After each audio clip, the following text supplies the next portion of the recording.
Let's talk politics. Well, not politics itself, but how we talk about politics. We lack the vocabulary to do so in the US. So let's come up with some new vocabulary. A thought experiment might help us get the creative juices flowing.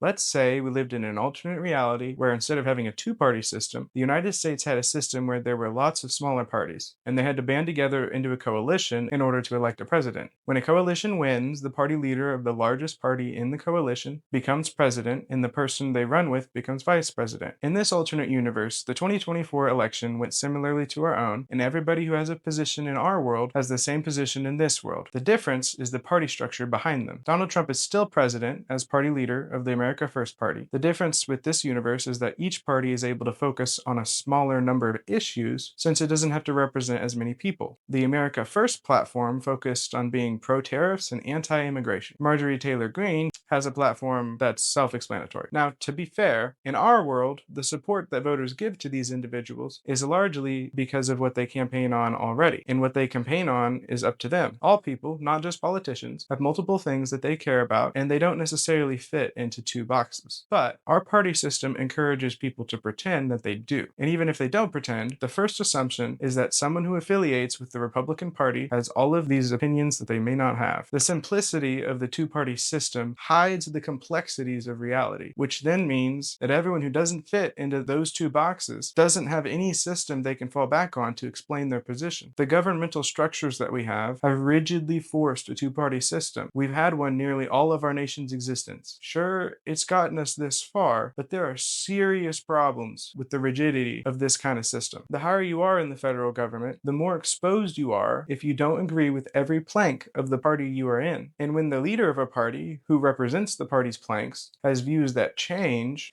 It's just very strange for a lot of people that the list of clients that went to the island has not been made public. So if you're able to, you'll be. Yeah, I'd certainly take a look at it. But yeah, I'd be inclined to do the Epstein. I'd have no problem with it. It's a Democrat hoax. It's just a hoax. The whole Epstein thing is a Democrat hoax.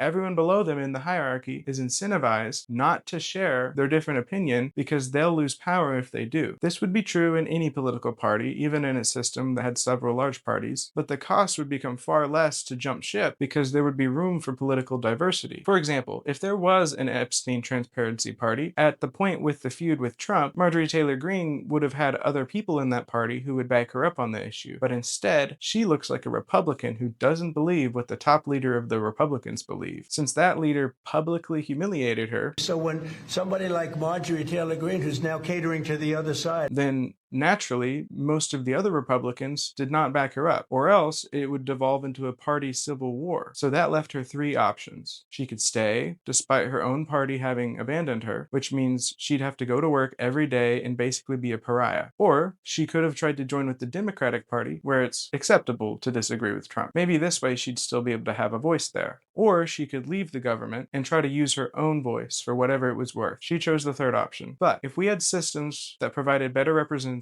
she would have had more than those three options. So if those were her options, how has another Republican, Thomas Massie, been able to point out the issues with how the Epstein files have been handled without getting excommunicated from the party? Well, he was able to rely a little bit on that second option I mentioned. He's worked with a member of the Democratic Party, Ro Khanna, for several months leading up to these incidents. They regularly spoke to the press together and they co-sponsored the bill. Basically, Massie has done the groundwork leading up to this point in time to have access to some support from people who find it a-okay to be at odds with Trump, since they already are. Good job, man. Showing our country that it's still possible to work together regardless of party lines. But he hasn't made it out without a lot of pain. And despite this political savviness on his part, overall, our two-party system has robbed us of the vocabulary and ability to engage in systems where we can more accurately represent ourselves, whether we're politicians or voters. Massie didn't have systems to work with, so he created his own. That's great and all, but it takes foresight and connections that voters just can't have access to since they're not in DC. If someone is a Republican voter but doesn't really like what Trump is doing, but their Republican representatives aren't standing up to Trump, where can they turn to for representation? The Democratic Party?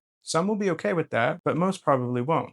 A third party candidate? Again, Some will be okay with that, but a candidate like that is having to create a new system for representation on the spot. And it usually means the system they create to get elected is tied only to them without leaving behind a system others can use who come after. I grew up hearing people say that voting for a third party is throwing away your vote. That's not entirely true, because if everyone voted for who actually aligned with their views, then polls would more accurately represent our nation. But we have a governmental system where our federal government would actually break if everyone voted for who actually represented them properly. In fact, that's happened before. And I know I've talked a lot about the Republican administration of our current time, but all of these things could easily have analogs to the Democratic Party too. Someone I think who has done a similar thing, but has had a lot longer to build up his success, would be Bernie Sanders. He doesn't even call himself a Democrat, but rather an independent, and he's found lots of successes over the years. There are examples of people who have been alienated by the two-party system who have had to create their own systems to make their voices heard. Whether you like any of the people I've mentioned or not, I hope you understand my actual point. The two-party system is damaging to our representation, but we can improve it, and I am to do so. I hope you'll join me.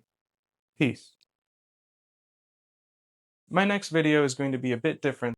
I hope that you'll stick around for it, because sometimes we do have to get in the weeds a little bit. But I'm going to lay out a lot of key concepts that are going to be helpful to lay a foundational understanding that we can refer back to in future episodes long term. And in the short term, it'll lay some groundwork to set the stage for the 4th episode in this series, where I propose a solution. Hint about that solution? I can't do it alone, but once 2 people start working together, it becomes easier to find a third. Peace.